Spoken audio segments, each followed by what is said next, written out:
ከኳዊቷ ፍቅር እንግዲህ ዋጋዋን አገኘች ማለት ነው። ስትንከዋከው አደይን ገና ለገና እጎዳለሁ ስትል እንግዲህ በዘረጋችው መረብ ራሷ ተጠልፋ ተጣለች። ቤዛ እንደሆነች መቼም ከራሷ ውጪ ለማንም ልታግዝ ማትችል ሴት ብትኖር እሷና እሷ ብቻ ናቸው።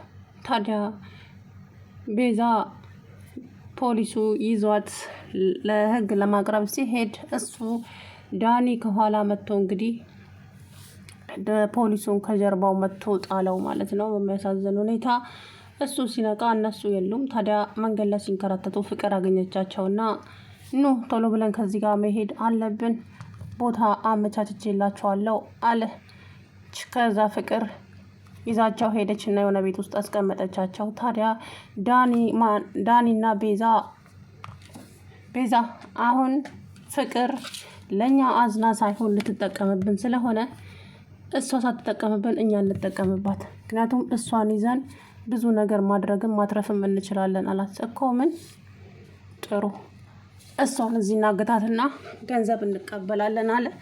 እንግዲህ ቤዛ ተደበቀችስ። ፍቅር ሆዬ ሄዳ ውሃ ይዛላቸው ስትመጣ ከጀርባዋ ደፍታ ጣለቻት ማለት ነው። በጣም ያሳዝናል። ሌላኛው ሊዲያና ሩታ ደግሞ እንግዲህ ኃይለኛ ነገር ውስጥ ገብተዋል። በሩታ ስልክ ሊዱ ለዶክተር የማይሆን ቴክስት ላከችለት። እንዴ ይሄ ከሩታ ነው የመጣው? እንደዚህ አይነት ቴክስት በፍጹም ሊሆን አይችልም ብሎ እንግዲህ ደወለላት። ዶክተር ደወለልኝ ብላ ደስ ብሏት ስታወራው ምን አይነት ቴክስት ነው የላክሽልኝ? ኧረ እኔ ዶክተር ምንም የላኩት ነገር የለም፣ ዝም በይ አትዋሺ፣ በአንቺ ስልክ ቴክስት ተልኮልኛል አሁን። ከዛ ሊዲያን ሄዳ እንዴት እንደዚህ ታደርጊያለሽ አንቺ ብላ ተጣሉ። ታለመመታ እንግዲህ ምንድን ነው እናንተ ልጆች የሚያባላችሁ? እናንተ እኮ እህትና እህትማማቾች ናችሁ፣ ለምንድን ነው እንደዚህ የምትሆኑት ብላ ተቆጣቻቸው። ከዛ በኋላ ሊዲያ እናቴ በአንዱ ሰምታ በአንዱ ታፈሳለች እና በሐኪም ቤት ድረስ ሄደች ማለት ነው። ከዛ እምልህን የማታደርግ ከሆነ ለወንድሜ ሁሉንም ነገር እነግረዋለሁ። ሴትዮ ያምሻል እንዴ? እኔና አደይ ምንም የተለየ ነገር እንደሌለ እንደጋግሜ ነግሬሻለሁ። የፈለግሽውን ነገር ማድረግ ትችያለሽ አላት። አሁንም እኔ አደይም ብዬ ነው እንጂ ላንቺ ምንም አይነት ቦታ እንደሌለኝ ታውቂያለሽ አይደለ እኮ እያለች አስፈራራችሁ። ዴቭ ደግሞ እንግዲህ ለትንሽ ጊዜ ተሰውሮ ነበር። መጣ ደግሞ ሊያሰለቸን የኔ ቆንጆ ብቻ ነው የሚለው ዴቭ። እንግዲህ ከዚህ ውጭ ምንም የሚያውቀው ነገር የለም። አደይና ዴቭ መቼ ነው የሚጋቡት? ከኋላቸው እነ ለልዬው ተጋቡ፣ ግን ችግር ቢደርስባቸው አደይና ዴቭ እንደው የኔ ቆንጆ፣ የኔ ፍቅር፣ የኔ ማር በዚሁ ብቻ አለቀ ማለት ነው። የአደይና የዴቭ ፍቅር ጉድ እኮ ነው። እንግዲህ ፍቅር ከተንኮሏ ከስራዋ ከመጥፎ ስራዋ የማትማር ሰው ብትኖር ፍቅርና ፍቅር ቤዛ አንድ አይነት ሰዎች ናቸው። የእውነት ነው የምላችሁ። በቃ ትምህርት አይወስዱም እና ስለዚህ ፖሊሱ የትም አታመልጡኝም አለ። ከተኛበት ተነስተው ቤዛ መለጠችኝ እዣት እየመጣው ነበር አላለም። ጉድ እኮ ነው። ሲጀመር አንድ ፖሊስ እንደዚህ አይደለም መቆም ያለበት፣ ጀርባውን ሰጥቶ ወዲያም ወዲህ ማየት ይችላል እኮ። ግን ለድራማቸው ማራዘሚያ ብለው ነው እንግዲህ ዞሮ። ፍቅር ታዲያ ኑ እኔ ጋር ታርፋላችሁ፣ ኑ ጊዜ የለንም አሁን፣ በኋላ ሌላ ችግር ይፈጠራል፣ ኑ እንሄድ ብላ እሷ በዘረጋችላቸው ጥልፍ አድርገው ጣሏት ማለት ነው። እንግዲህ እታለም ላይ አሁን ገንዘብ ይወስዳሉ፣ ገንዘብ አምጪ እያሉ ያጃጅሏታል ማለት ነው። እሷም ታግቻለሁ ብላ ፊልሟን ትሰራለች ማለት ነው። ታዲያ አደይ ጋ እነ ለልዬ ጉዳት እንደደረሰባቸው የሆነ ሰው ደውሎ ነገራቸው። ከዛም አደይ ደንግጣ የታባቴ ሄጄ ነው የምፈልጋቸው ብላ ከአቤ ጋር እንግዲህ ሄዱ። ከዛም ደወሉና ደግሞ እንትና ለሊ ደወለችና አታስቢ እኛ ደህና ነን ምናምን አለችና አረጋጋቻት አደይም ከዛ ተረጋጋች። ተመስገን። እንደዛ ከሆነ ግን የሆነ የደበቀችኝ ነገር እንዳለ ውስጤ ይነግረኛል፣ ግን ድምጿን ስለሰማው ደስ ብሎኛል። ያው ባቡሬ ከፍተኛ ችግር ባይደርስበት እንጂ እስካሁን እንግዲህ ማዘሯ ምንም የሰማችው ነገር የለም። አስቸጋሪ ነው ብቻ። ዞሮ እንግዲህ ለልዬን ያከስቷ ልጅ ናት እንደዚህ ያደረገቻት።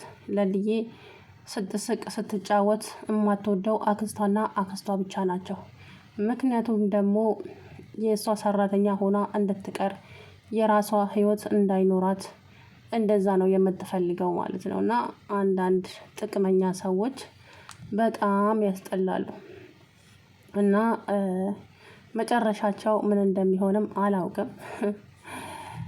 ችግር ነው ብቻ። እንግዲህ ዳይመንድ የቤዛ ነገር ግራ አጋብቶታል። አባቷ ነው የሄደችው።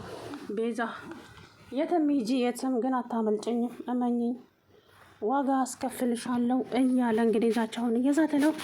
ቤዛ ማን ነው ዳይመንድና ኩኩሻም ደግሞ እንግዲህ ኃይለኛ ፍቅር ውስጥ ገብተዋል ማለት ነው። ያው መገላለጽ ስለተፈራሩ ነው እንጂ ሁለቱም ፍቅር ይዟቸዋል።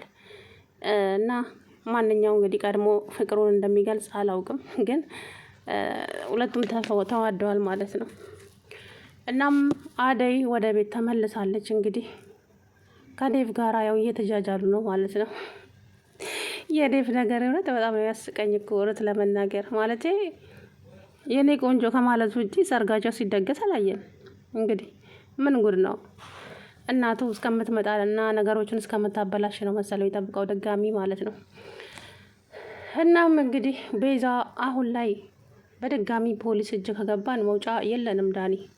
ስለዚህ ይሄንን ነገር 100 ጊዜ ማሰብ አለብን። አታስቢ ያልኩሽ እኮ እህቴ፣ ከዚህ በኋላ እጁ አንገባም። እመኚኝ፣ ሁላቸውንም ዋጋቸውን እንሰጣቸዋለን።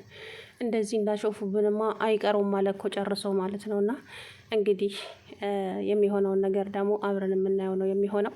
የሰው ልጅ በዚህ ጋር ሲሉት በዛኛው ይመጣልና የዳኒ እና የቤዛ ደግሞ የጠና ነው በእውነት። ከስህተታቸው የማይማሩ ሰዎች ቢኖሩ ዳኒና ቤዛ ናቸው። በቃ አለቀ። ዳኒና ቤዛ ከህይወታቸው የማይማሩ አሁንም እንደዚህ እንደ እብድ እየተሯሯጡ መንገዱን ተንኮል ታስባለች ማለት ነው ቤዛ። እንግዲህ ምን እንደሚፈጠር ባላውቅም ቀጣይ። ለዛሬው ግን ከዶክተሩ ቢያመልጡም ፍቅርን ግን መጠቀሚያ አደረጓት ማለት ነው። እሷም አደይና ዴቭን ለማለያየት እነሱን መያዝ ነበረባት። ታዲያ ያንን ነገር ዳኒ ስለነቃባት እች ልጅ ለራሷ ጥቅም እንጂ እኛን አዝናለን ስላልሆነ ቤዛ እንጠቀምባት እችል ልጅ አለ። ኧረ ዳኒ ተው እንጂ ቤዛ፣ ሞኝ አትሆኚ። ፍቅር መቼም ለእኛ የምታዝነ ሴት አይደለችም። ስለዚህ እኛም የራሳችንን ነገር እናፋጥን። እሷን ወደዛ ታያት አላት። እሺ ምን እናድርግ? ተመካከሩ። አሁን ስትመጣ እኔ ደበቅና ከኋላዋ ጀርባዋን ብዬ እደፋታለሁ። ከዛ በኋላ በቃ ራሷን እንድትስት እናደርጋታለን አሉ። ከያ ማለት ራሷን ከሳተች በኋላ ያግቷታል ማለት ነው። ከዛስ ምን ያደርጋሉ? እያስፈራሩ ገንዘብ አምጡ ይላሉ ማለት ነው። ቤተሰብን እንግዲህ እታለም አሁን ችግር ይገጥማታል። ከዚህ በፊትም ይሄው ዳኒ እንደዚህ ገንዘብ ከሱ ጋር እንኳን ተነጋግራ ነው ወይዘሮት ፍቅር ከእናቱ ገንዘብ እንዲቀበል ማለት ነው። ታዲያ ዴቭ እና ባቡሬ ጀግኖቹ የዛ ጊዜ ብሩን እንዳታስገባ ዴቭ፣ አሁን አንተ የት እንዳሉና ቀጥረህ ትጠራታለህ። ከዛ ከማን ጋር እንደምትመጣ ጣያለ ብሎ ባቡሬ ተደበቀ፣ በዛኛው ዴቭ ተደበቀ። እንግዲህ ስትመጣ ብቅ ሲል እንትናናዩት ከኋላ ማለት ነው ዳኒን። ታዲያ ባቡሬ በዛኛው ሳይድ ዞሮ እንግዲህ ወቅተው ለቀቀው ማለት ነው። አሁንም ደግሞ እንደዛ ለማድረግ ፈልጎ ነው። ቤዛ በነገራችን ላይ ትለፋለች እንጂ አንዱንም ነገር አታሳካም። እውነቱን ለመናገር ምኑም አይሳካላትም ማለት ተንኮል ስለሆነ የምትሰራው ሁሌ ተንኮል። በቃ እሷ እያደረገች ያለችው ተንኮልና ተንኮል ብቻ ነው ቤዛ ማለት ነው። ይሄ ነገር ደግሞ ጥሩ አይደለም። ሰላም ውድና የተከበራችሁ የቻናሌ ቤተሰቦች እንዴት ናቸው? አለሁ ደህና ነኝ። እንግዲህ ፍቅርን አግተዋታል ማለት ነው። ማነው ቤዛና ዳኒ። ምክንያቱም እሷ ላግዛችሁ ብላ ስትሯሯጥ እነሱ ግን ጉድ ሰሯት ማለት ነው።